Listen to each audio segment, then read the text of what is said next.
तुला माहिती आहे का या 2-2 पोरं पोचणार तुला एवढी रानगील पोचणार काही टेन्शन नाही ना मला काही टेन्शन जेवणासाठी दारूच चालली आहे तुला काय माहिती आहे पिछाडू गुकाल लगन ना परत करा गुलू गुलू कोणची करे लग्न पहिले होतं ते आता लागून विके आपटी घ्या खे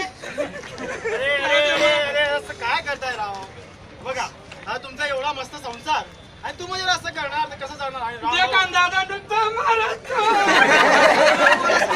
बरं, मी समजतोय तुमच्या भावना.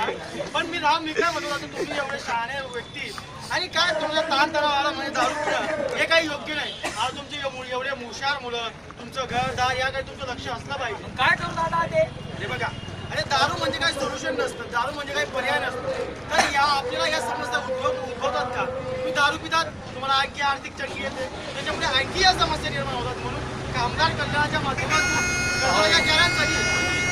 विविध योजना देखील असतात म्हणून आपण या योजनांचा पुरेपूर लाभ घेतला पाहिजे तो योगा अभ्यास त्यानंतर योगा अभ्यास सोबत आपण असं तिला जीवन जगलं पाहिजे म्हणजे आपल्या या समस्या मिटतात वा वा वा माझा नवरा हुशार झाला बरे का आनंद झाला माझ्या मनाला आनंद झाला माझ्या मनाला सोन्याचा दिन उगवलाय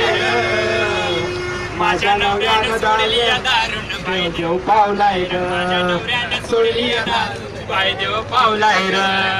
त्याच्या नवऱ्यानं सोडली या दारुण बाई देव पावलाय र माझ्या नवऱ्यानं सोडली या दारू बाई देव पावलाय र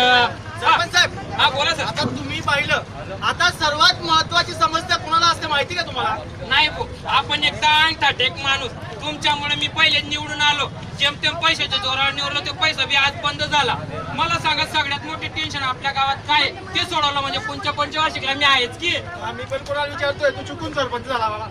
बरं मी काय म्हणतो हा. अहो सर्वात जास्त जर ताण तणाव आणि टेन्शन असेल ना आजच्या तरुण पिढीला या तरुण पिढीला हा म्हणजे कॉलेजमध्ये जाणाऱ्या सगळ्या मुलांना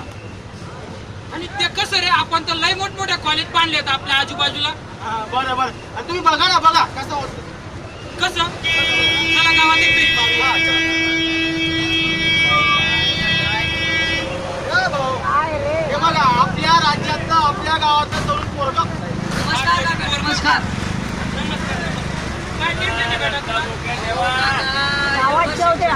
एवढं शिक्षण केलं पण काय नोकरीच भेटत नाही जिथं पाहिजे तिथं पैसा पैसा अरे पैसा आज बंद झाला तरीही पैसा एवढं टेन्शन आहे काका डोक्याला काय सांगू तुम्हाला अरे मग आपल्या म्हशी आहेत की त्यांचं शेण पाणी आवरायला येत जा अहो काका एवढं शिक्षण मी काय शेणपाणी आवडण्यासाठी केलं का हो अरे हे पण बरोबर आहे तुझं प्रधानजी काहीतरी सांगावं याच्यासाठी हो बघा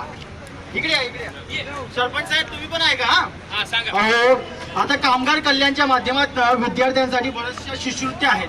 तसंच त्यांचा आर्थिक सामाजिक सांस्कृतिक विकास व्हावा यासाठी विविध कार्यक्रम देखील राबवले जातात त्याकडे तुम्ही लक्ष दिलं पाहिजे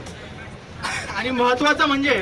ताण तणाव आजचं स्पर्धात्मक युग आणि प्रत्येक जण प्रत्येक जण प्रगतीसाठी धावतोय त्यामुळे विविध समस्या आणि समस्यांच्या माध्यमातून ताण तणाव निर्माण होतो म्हणून या समस्यांवर नुसता विचार करत राहण्यापेक्षा त्यांच्यावर आपण काही मार्ग काढू शकतो का या गोष्टींचा विचार करणं आपल्याकडून गरजेचं आहे म्हणून तू या प्रॉब्लेमच्या आणि टेन्शनच्या जळक्यात न अटकता तर त्याचं सोल्युशन काय हे शोधण्याचा प्रयत्न केला पाहिजे आपण जर कर्मचारीचा मुलगा असतात तर विविध शिष्यवृत्त्या देखील आहेत म्हणून त्या शिष्यवृत्तीचा लाभ आपण घेतला गेला पाहिजे आणि या ताणतणावातून आपण मुक्ती मिळवण्यासाठी विविध योगा आहेत व्यायाम आहे अभ्यास आहे विविध गोष्टींचा उपयोग आपण